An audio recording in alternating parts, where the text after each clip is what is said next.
नमस्कार।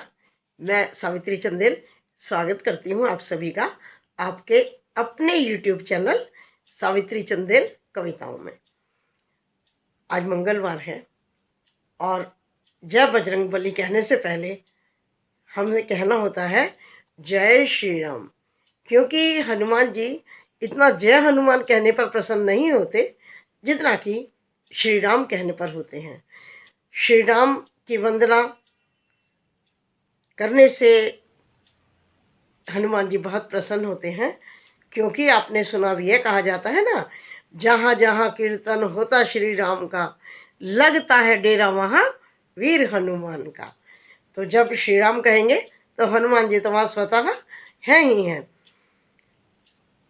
एक वृतांत आपको सुनाना चाहती हूँ, उसे आप कथा भी कह सकते हैं, कि जब श्री राम लंका पर विजय प्राप्त करके सीता माता के साथ अयोध्या गए तो जामवंत, सुग्रीव, विभीषण, अंगद और हनुमान जी सभी साथ गए थे। जामवंत जी वगैरह सभी साथ गए थे।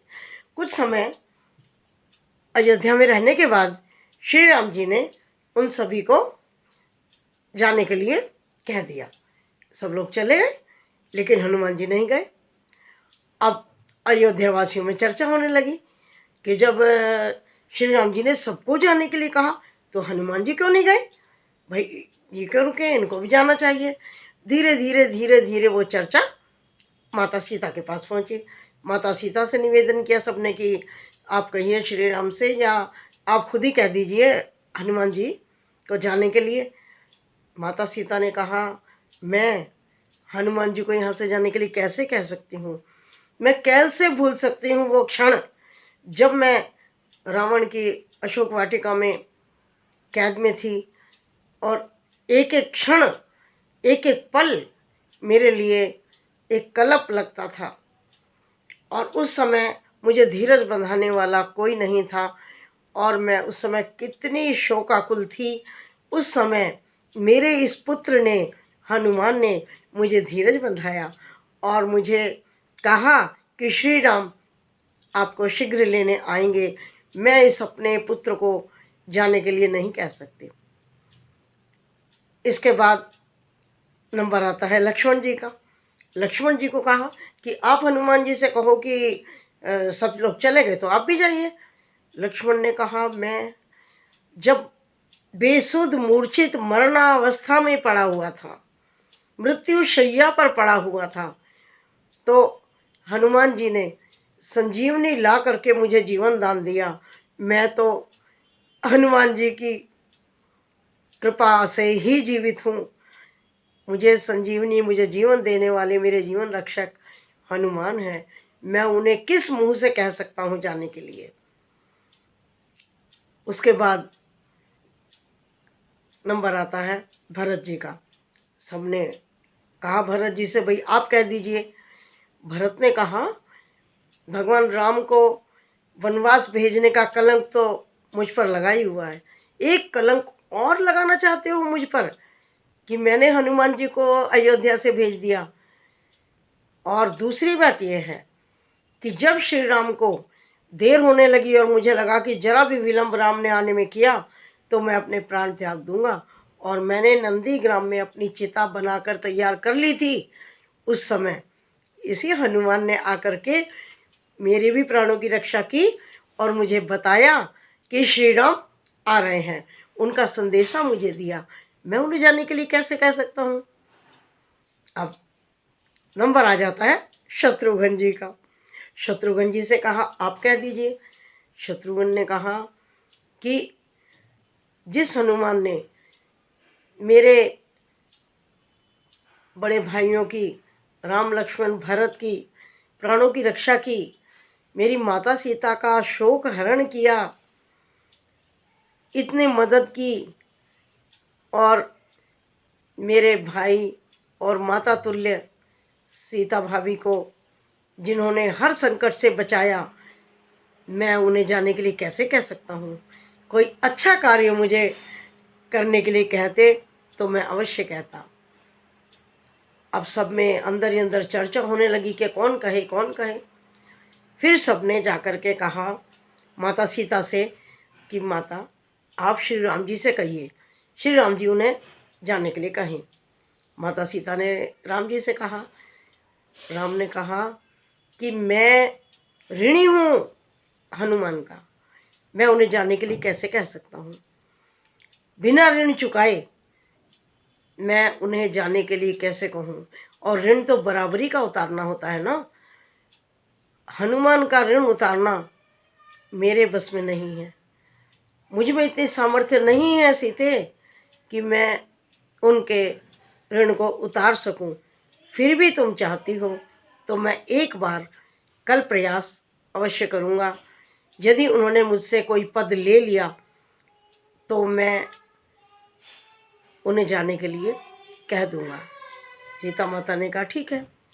अगले दिन सभा में राम ने कहा हनुमान, सभी ने मेरी युद्ध में मदद की और मैंने सभी को कुछ ना कुछ दिया।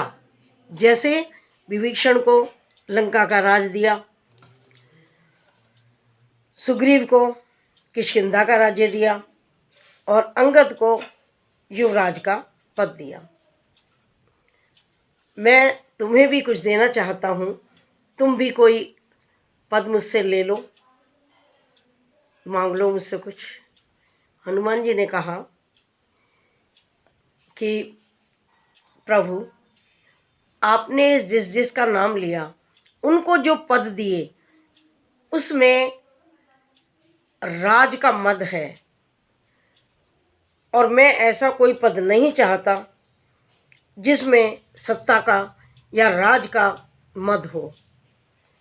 श्री राम ने कहा तो तुम कौन सा पद चाहते हो, ऐसा क्या दूं मैं तुम्हें। हनुमान जी ने कहा प्रभु आपने कहा था तैसम प्रिय लक्ष्मण तय दूना, मुझे तो लक्ष्मण से दुगना प्रिय माना है आपने और भरत सम भाई माना है, तो मैं 2 पद लेना चाहता हूँ। श्री राम ने कहा ठीक है, तुम 2 पद मांग लो। अब अयोध्या के लोग बड़े खुश हो गए, राज दरबार के लोग खुश हो गए कि अब तो हनुमान जी ने पद मांगने के लिए कह दिया है और अब तो ये चले जाएंगे। राम ने कहा ठीक है, तुम 2 पद मांग लो।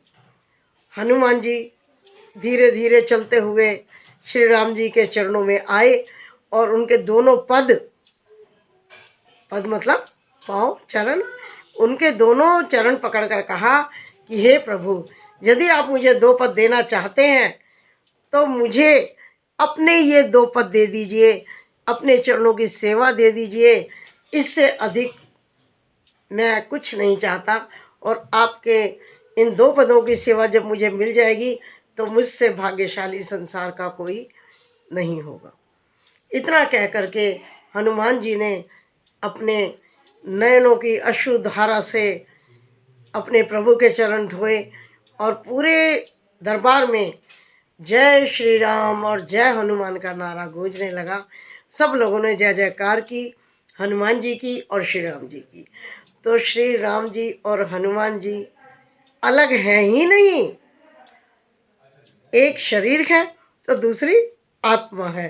तो हनुमान जी की और श्री राम जी की कृपा हम सब पर, आप सभी पर बनी रहे और हम सब के जीवन में खुशी हो, हम सभी का कल्याण हो और हनुमान जी हम सभी के संकटों को दूर करें। जय संकट मोचन हनुमान, जय श्री राम, जय श्री राम, जय अंजनी माता, जय केसरी पिता। हम सभी पर अपनी कृपा बनाए रखना संकट मोचन, हम सभी को सभी संकटों से दूर रखना और हम सभी पर उनकी कृपा रहेगी, इस आशा के विश्वास के साथ मैं सावित्री चंदेल आपसे विदा लेती हूँ।